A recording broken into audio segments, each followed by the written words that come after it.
Hello and welcome to SPMIS Academy. Today we will analyze important newspaper articles of 16th September 2025. Please note you can download the PDF version of today's newspaper analysis by clicking the link given in the comment section. This is list of the topics that we will be covering from today's newspaper. The first topic is about International Day for Preservation of Ozone Layer. Important from our syllabus GS paper 3 environment point of view. एकदम detail में समझते हैं क्योंकि ये important topic है। तो देखिए, वैसे तो ये बात आप बेसिक ज्योग्राफी क्लास में सीखते ही हैं, बट यहाँ रिवाइज कर लेते हैं कि हमारा जो एटमॉस्फेयर है उसको 5 अलग अलग जोन में या लेयर्स में डिवाइड करके देखा जाता है। The first layer adjacent to our earth surface is known as troposphere. तमाम जो वेदर रिलेटेड फिनोमेना हैं जैसे विंड का बहना, क्लाउड फॉर्मेशन, रेनफॉल, ये सब कुछ ट्रोपोस्फेयर में होता है। उससे फिर ठीक ऊपर होता है stratosphere. Stratosphere is known for having ozone layer which blocks ultra violet radiations coming from the sun towards earth. तो आज का जो डिस्कशन है वो इसी ओजोन लेयर से रिलेटेड है जो स्ट्रेटोस्फेयर में होता है। ओजोन लेयर, ये जैसा कि मैंने आपको बताया स्ट्रेटोस्फेयर के अंदर ये ओजोन लेयर होता है and it is about 10 to 15 kilometre thick layer of ozone gas in stratosphere of earth's atmosphere. Ozone layer की थिकनेस कितनी है उसको मेजर करने के लिए जिस यूनिट का इस्तेमाल किया जाता है उसको कहा जाता है Dobson unit. 1 Dobson unit is equal to 0.01 millimetre thickness of ozone. तो ओजोन लेयर के थिकनेस के लिए अलग से उसके लिए किलोमीटर या मीटर शब्द का इस्तेमाल नहीं होता, उसके लिए जो यूनिट होता है डॉब्सन यूनिट होता है और प्रीलिम्स पर्सपेक्टिव से आपको ये ध्यान रखना है। अच्छा, थोड़ा ये भी समझ लेते हैं कि स्ट्रेटोस्फेयर के अंदर ओजोन लेयर बनता कैसे है, आखिर ओजोन आता कहाँ से। देखिए, सन से आने वाले जो स्ट्रॉन्ग रेडिएशन से हैं in the form of energy वो ऑक्सीजन मॉलिक्यूल्स से टकराते हैं और ये ऑक्सीजन मॉलिक्यूल्स को ब्रेक कर देते हैं इनटू ऑक्सीजन रेडिकल्स, और ये जो फिर एक ऑक्सीजन रेडिकल है वो दूसरे ऑक्सीजन मॉलिक्यूल के साथ कंबाइन करता है and it leads to formation of ozone molecule. Oxygen के अंदर जनरली क्या होता है, 2 ऑक्सीजन के एटम्स होते हैं O2। ओजोन के अंदर 3 ऑक्सीजन एटम होते हैं, तो ओजोन का केमिकल फार्मूला होता है O3 and this is the process through which ozone molecules are formed in stratosphere. तो ये जो हमारा सेकेंड लेयर है यहाँ पे इसी प्रोसेस से ओजोन फॉर्मेशन होता है। अब जब हमने ओजोन की बात कर ली और ये भी हमने समझ लिया कि ओजोन लेयर जो स्ट्रेटोस्फेयर में है वो काम कैसे आता है, in this process you see when sunlight is coming ultraviolet radiations are coming, तो वो उसको ब्लॉक करते हैं, ओजोन लेयर उसको ब्लॉक करते हैं and that is how they protect us from getting expose to this ultraviolet radiations. Sun से harmful ultraviolet radiation जो आते हैं उनमें से बहुत सारे अल्ट्रावायलेट रेडिएशंस को ये ओजोन लेयर ब्लॉक कर देता है। तो इस कारण से ozone layer is very helpful for our survival. अब ओजोन लेयर के अंदर होल क्रिएट हो रहे हैं, उसके बारे में समझते हैं। What is ozone hole? Basically अलग अलग जगहों पे ओजोन लेयर की कंसंट्रेशन कम हो रही है, डिप्लीट हो रहा है ओजोन लेयर, उसी को कहा जाता है ozone hole. Ozone hole mainly create हो रहा है अबोव अंटार्कटिका रीजन, वहाँ पे thickness of ozone has decrease substantially and if we allow it to grow further, अगर ये ओजोन होल और ज़्यादा बढ़ता है यानी कि ओजोन की कंसंट्रेशन और रिड्यूस होती है, तो it can be very dangerous for our survival because that में expose us directly to ultra violet radiations. और अल्ट्रा वायलेट रेडिएशंस का अगर हमारे ऊपर एक्सपोजर बढ़ा तो it can cause several health related issues, जैसे कि कैंसर की केसेस बढ़ने लगेंगे, कैटरैक्ट्स आँखों को इम्पैक्ट करेगा, कैटरैक्ट से केसेस बढ़ेंगे, our immune system will get weakened. उसके अलावा इंसानों के अलावा it will disrupt aquatic ecosystem, it will have negative impact on plants as well. तो हमारी जो फूड सिक्योरिटी है वो भी थ्रेटन हो जाएगी।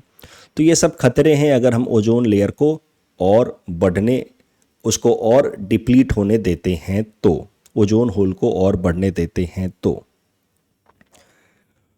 अब जरा समझते हैं कि आखिर ओजोन लेयर की थिकनेस घट क्यों रही है।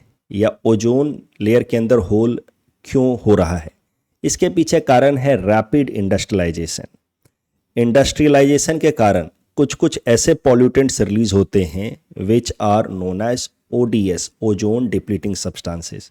इसमें दो मेजर केमिकल्स के नाम हैं जिनको ओजोन डिप्लीटिंग सब्सटेंस की तरह देखा जाता है, CFC chlorofluorocarbon and HCFC hydrochlorofluorocarbon. ये क्या करते हैं कि ये ओजोन को ब्रेक डाउन कर देते हैं। ये ओजोन को जिस तरीके से ऐसा होता है ओजोन, इसको फर्दर ये ब्रेक डाउन कर देते हैं CFC and HCFC, and that is why they are harmful for ozone layer and they cause ozone hole. अब ये जो ओजोन डिप्लीटिंग सब्सटेंसेज हैं CFC एंड HCFC, इनका मेनली इस्तेमाल होता है refrigeration and air conditioning activities में। तो एयर कंडीशनर्स के अंदर इन गैसेस का इस्तेमाल होता है, रेफ्रिजरेशन के अंदर इन गैसेस का इस्तेमाल होता है। तो वहाँ से थोड़ी थोड़ी जो लीकेज होती रहती है वो इन गैसेस का कंसंट्रेशन पहले तो ट्रोपोस्फेयर में बढ़ाता है और फिर वहाँ से ये राइज करते हैं to the level of stratosphere और वहाँ जाकर के ओजोन को डिप्लीट करते हैं। आप देखिए यहाँ पे दिखाने की कोशिश की गई है कि किस तरीके से ओजोन लेयर जो है वो डिप्लीट हो गया था बाय 1970। रेड कलर का मतलब है कि ओजोन लेयर का डिप्लीशन बहुत ज़्यादा हो गया है, and I have told you over Antarctica the depletion of ozone layer was significant. तो यहाँ पे ओजोन लेयर का डिप्लीशन बहुत ज़्यादा हो गया था बाय 1970s। तो ओजोन लेयर को रिकवर कराने के लिए फिर एक इंटरनेशनल कन्वेंशन साइन किया गया। इंटरनेशनल कन्वेंशन मतलब a law at global level, जिसका नाम रखा गया Vienna convention in 1985। It was a global framework for protection of ozone layer and also recovery of ozone layer. Vienna convention के अंतर्गत फिर फाइनलाइज किया गया Montreal protocol which was adopted in 1987। You see, कोई एक कन्वेंशन होता है तो that is a broader law, एक मोटा मोटा कानून है जिसको कहा जाता है कन्वेंशन। बट उस कन्वेंशन के अंदर जो स्पेसिफिक एक्टिविटीज़ हमें अटेन करनी है, जो बिल्कुल टारगेटेड मॉनिटरेबल ऑब्जेक्टिव्स होते हैं, उनको अटेन करने के लिए उस कन्वेंशन के अंतर्गत प्रोटोकॉल्स लाए जाते हैं। तो वियना कन्वेंशन आया 1985 में, broader law with a consensus कि we have to revive ozone layer. That was the idea of Vienna Convention, and then under Vienna Convention Montreal Protocol with some objective targets were finalized in 1987। और आप देख सकते हैं कि Montreal protocol को implement करने की कोशिश की गई वर्ल्ड कंट्रीज द्वारा, and it yielded positive results as well.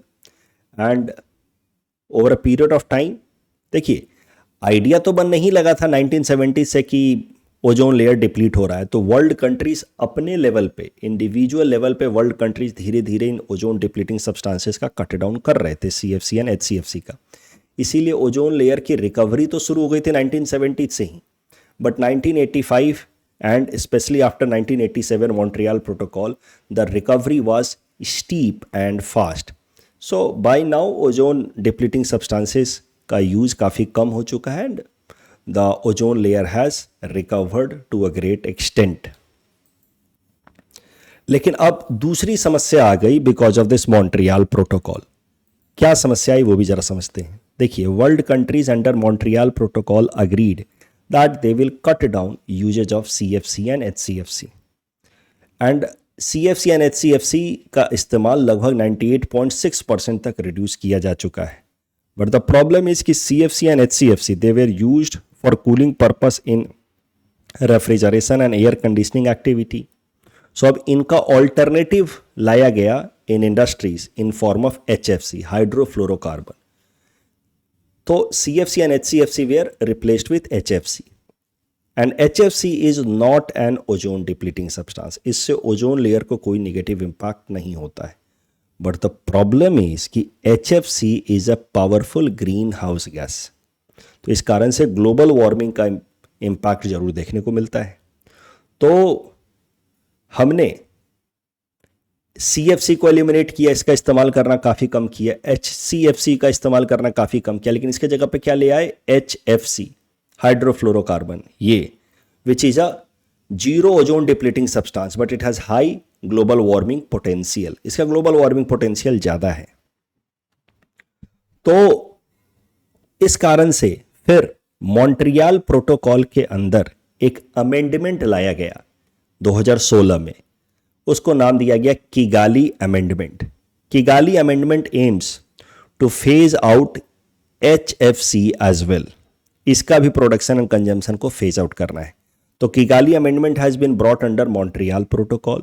Montreal protocol though essentially deals with protection of ozone layer, but this Kigali Amendment of Montreal Protocol aims at reduction of HFC uses in industrial purposes. HFC is not an ozone depleting substance. देखिए इसका ozone depleting potential 0 but it is high global warming potential. अब HFC के जगह पे HFO का इस्तेमाल धीरे धीरे प्रमोट किया जाएगा, जो ओजोन डिप्लीटिंग तो नहीं ही है, प्लस उसका ग्लोबल वार्मिंग पोटेंशियल भी काफ़ी कम है। But as per Kigali Amendment, different countries across the world have been given different target to phase out use of HFC. जैसे इंडिया को लक्ष्य दिया गया है by 2047 India has to reduce and ultimately phase out use of HFC. Developed countries को दिया गया है 2036 तक का target. China has been given target to phase out HFC by 2045. जैसे कि मैंने आपको बताया कि Montreal protocol was adopted on this day and that is why you see आज का आर्टिकल क्यों हम पढ़ रहे हैं वो समझिए। We observe 16 September as World Ozone Day because on this day adoption of Montreal Protocol happened in 1987। तो इस कारण से आर्टिकल आया है। So आज का दिन 16 सितंबर is observed across the world as World Ozone Day। 2025 में इसका थीम है वर्ल्ड ओजोन डे, जो यूनाइटेड नेशन सेलिब्रेट कर रहा है, उसका थीम है from science to global action. ये थीम आपसे एग्जाम में पूछा जा सकता है। इस टॉपिक डिस्कशन के बेसिस पे प्रीलिम्स प्रैक्टिस क्वेश्चन है। Please attempt this question and submit the answer in the comment section. Mains में आपसे ऐसा पूछा जा सकता है प्रश्न with respect to ozone layer in GS paper 3। आप इस क्वेश्चन को अटेम्प्ट कर सकते हैं। Next topic is about armed forces vision 2047, important from our syllabus GS paper 3 internal security point of view. देखिए, हाल फिलहाल में एक कंबाइंड कमांडर्स कॉन्फ्रेंस कंडक्ट कराई गई इन कोलकाता, और इस कॉन्फ्रेंस को अटेंड करते हुए हमारे प्रधानमंत्री नरेंद्र मोदी जी ने एक नया डॉक्यूमेंट रिलीज किया है with respect to Indian armed forces. उस डॉक्यूमेंट का नाम है Indian armed forces vision 2047। What is this armed forces vision 2047, वो भी जरा देखते हैं। It's a strategic road map या ब्लूप्रिंट कि हमारे आर्म्ड फोर्सेस को कैसे डेवलप किया जाएगा जब तक हमारे आज़ादी के 100 साल पूरे होंगे 2047 तक, तब तक हमारी आर्म्ड फोर्सेस की कैपेबिलिटीज़ में किस किस तरीके से ऑगमेंटेशन किया जाएगा। That has been laid down in this armed forces vision 2047। तो इस आर्म्ड फोर्सेस विजन 2047 में क्या क्या बातें की गई हैं। ऑफ कोर्स फोकस रहेगा on modernisation and technological edge. तो हमारे जो तीनों विंग है आर्म्ड फोर्सेस को, उसको टेक्नोलॉजी इनेबल्ड किया जाएगा, चाहे वो इमर्जिंग टेक्नोलॉजी जैसे कि AI, रोबोटिक्स, ऑटोमेशन, इन सब को वहाँ पे इंटीग्रेट किया जाएगा। तो हमारे आर्म्ड फोर्सेस को इंटीग्रेट किया जाएगा with AI supported technology so that they become even more robust. Multi domain operations and integration, मतलब अलग अलग तरीके की पॉसिबल वॉरफेयर के लिए तैयार रहना होगा। लैंड, सी, एयर अटैक्स के लिए तो अभी भी हम तैयार रहते हैं। We have to be prepared for cyber attack. Space war के लिए भी रेडी रहना होगा। पता चला किसी देश ने हमारे सैटेलाइट के ऊपर अटैक करने का फैसला किया है तो उस सैटेलाइट को प्रोटेक्ट करना होगा। कॉग्निटिव वॉरफेयर, मतलब इंफॉर्मेशन वॉरफेयर, जो इंटेलिजेंस एजेंसीज की होती हैं वॉरफेयर, उसमें भी अपने आप को स्ट्रेंथन करना होगा so that our armed forces become agile and adaptive, they overall become future ready. Of course इस पे भी काम तो चल ही रहा है। जॉइंटनेस अमंग्स डिफरेंट सर्विसेज, इसी के लिए तो common theatre, common command theatre develop किया जा रहा है। इससे रिलेटेड डिटेल्ड एनालिसिस हमने की थी, इंटीग्रेटेड थिएटर कमांड। तो जॉइंटनेस अमंग्स डिफरेंट सर्विसेज, ताकि उनकी इंटर ऑपरेबिलिटी और स्ट्रेंथन हो। ऑपरेशन सिंदूर के दौरान वी रियलाइज्ड कि different armed forces should coordinate with each other in seamless manner, तो उसको फर्दर प्रमोट किया जाएगा as per this document.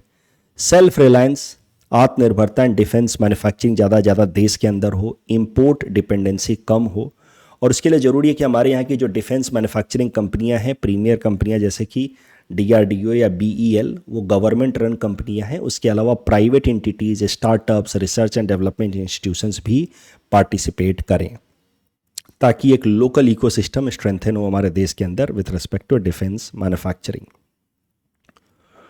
Overall goal हमारे इस डॉक्यूमेंट का है आर्म्ड फोर्सेस विजन 2047 का जो लक्ष्य है, that is to support the idea of Viksit Bharat by 2047। एक ब्रॉडर गोल है भारत सरकार का कि भारत को विकसित देश बनाना है 2047 तक। उसके लिए अलग अलग सेगमेंट में क्या क्या काम करना है, उसके लिए अलग अलग ब्लूप्रिंट्स या टारगेट्स रखे जा रहे हैं। तो आर्म्ड फोर्सेस को इस तरीके से स्ट्रेंथन किया जाएगा that they will be able to support our dream, our goal of having Viksit Bharat by 2047। इस टॉपिक डिस्कशन के बेसिस पे प्रीलिम्स प्रैक्टिस क्वेश्चन है, please attempt this question and submit the answer in the comment section. Next topic is about vibrant village programme 2, important from our syllabus GS paper 3 internal security point of view. देखिए, vibrant village programme कोई नया programme नहीं है, इसको पहले लाया जा चुका है। साल 2022-23 के बजट में वाइब्रेंट विलेज प्रोग्राम अनाउंस किया गया था, तो that was phase 1 of vibrant village programme. Current news ये है कि फेज 2 इसका लॉन्च हुआ है, but latest first of all revise about phase 1 under vibrant village programme that was brought for 2-3 years. तो 2025 तक था वाइब्रेंट विलेज प्रोग्राम फेज 1। इसके अंतर्गत infrastructure in border areas, specially northern border जहाँ पे भारत चाइना के साथ बॉर्डर शेयर करता है, वहाँ पे इंफ्रास्ट्रक्चर को डेवलप किया जाना है। वहाँ पे हाउसिंग इंफ्रास्ट्रक्चर, टूरिज्म प्रमोशन के लिए इंफ्रास्ट्रक्चर जैसे कि रोड एंड होटल्स, रिजॉर्ट्स, ये सब डेवलप करना। रिन्यूएबल एनर्जी, क्योंकि रिन्यूएबल एनर्जी का फ़ायदा ये होता है कि वो लोकलाइज तरीके से भी एनर्जी अवेलेबिलिटी एंड एक्सेसिबिलिटी करा पाती है, और अदरवाइज कोल बेस्ड जो ग्रिड सप्लाइड एनर्जी होता है उसको रिमोट एरिया में पहुंचाना थोड़ा कठिन होता है। तो बॉर्डर एरियाज में we have to develop renewable energy infrastructure, livelihood generation, ताकि यहाँ पे सेटलमेंट्स बढ़ें। तो इससे फ़ायदा क्या होगा?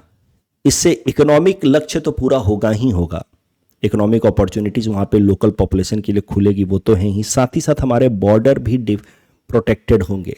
अदरवाइज चाइना का नेचर कैसा है, जहाँ उसको खाली ज़मीन मिलती है वहाँ जाकर के वो अपने आर्म्ड फोर्सेस को सेटल करा देता है। धीरे धीरे वो अपनी टेरिटरी को एक्सपैंड करता रहता है। It keeps on doing incursion in neighbouring countries. इसको कहा जाता है कई बार चाइना की सलामी स्ट्रैटेजी।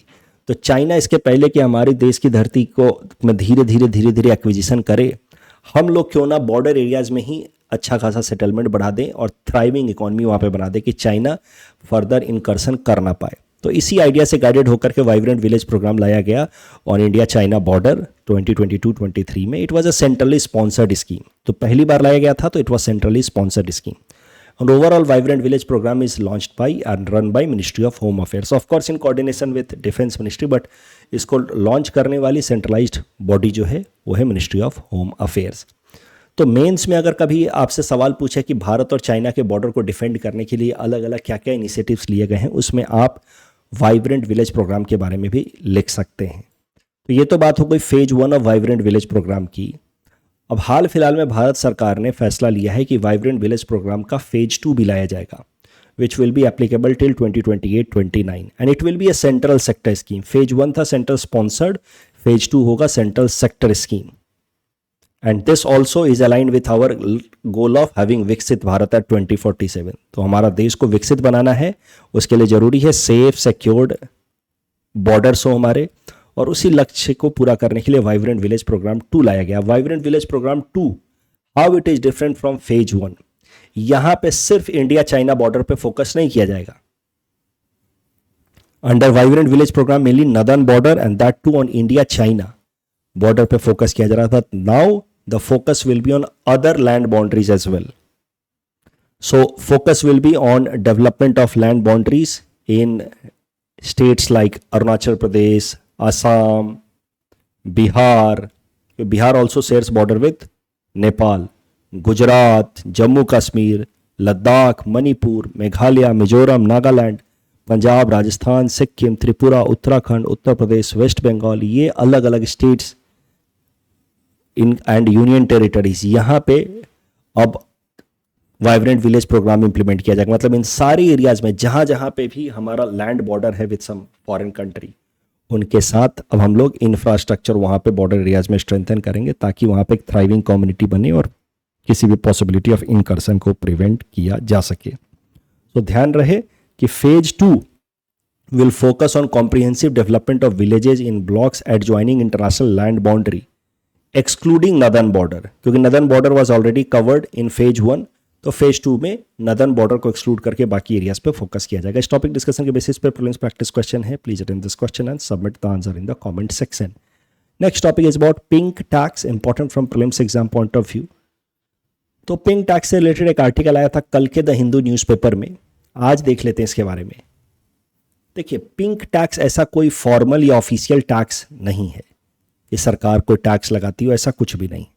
बस ये एक टर्म है, sometimes it is used to reflect that वही सामान जो वीमेन के लिए होता है, it generally costs more than the same product for men. इस आइडिया को रिप्रेजेंट करने के लिए एक शब्द इस्तेमाल किया जाता है पिंक टैक्स, कि women are to pay more money for buying similar kind of product as compare to men. For example, deodorant खरीदना हो, शैम्पू खरीदना हो, अब मेन का डिओड्रेंट या शैम्पू या रेजर सस्ता होगा, वही प्रोडक्ट वीमेन का महंगा होगा। हेयर कट के लिए जाना है, मेन का हेयर कट 100 रुपये में हो जाएगा, वीमेन का हेयर कट 1000 रुपये में होगा। ड्राई क्लीनिंग, तो for same type of products, same kind of services, women have to pay more. This is how pricing of different product and services have been designed by service provider and companies. Why they keep this kind of pricing? Because they know women would be willing to pay more. So इसी phenomena को represent करने के लिए कभी कभार एक शब्द इस्तेमाल किया जाता है, इसको कहा जाता है pink tax. It is not an official tax but it represents that there is gender based price discrimination by companies, not by the government of course. इस टॉपिक डिस्कशन के बेसिस पे प्रीलिम्स प्रैक्टिस क्वेश्चन है। Please attend this question and submit the answer in the comment section. Paramount C से related जो सवाल था उसमें दोनों स्टेटमेंट्स गलत हैं, क्योंकि ये दोनों स्टेटमेंट्स जो हैं वो डॉक्ट्रिन ऑफ लैब्स के हैं, ना कि पॉलिसी ऑफ पैरामाउंट सी के। ये जो सेस्मिक जोन रिलेटेड प्रश्न था, सेस्मिक जोन 5 जो of course most seismic active area कहा जाता है, but Rajasthan does not fall in seismic zone 5। Tax haven से रिलेटेड फोर्थ स्टेटमेंट गलत है। Tax haven countries OECD countries नहीं है। OECD countries are basically rich economies, उनको कलेक्टिवली कहा जाता है OECDs, but not all tax havens are part of OECDs। Pradhan Mantri Jeevan Yojana में दोनों स्टेटमेंट सही हैं। That's all from our side for today. Thanks for watching.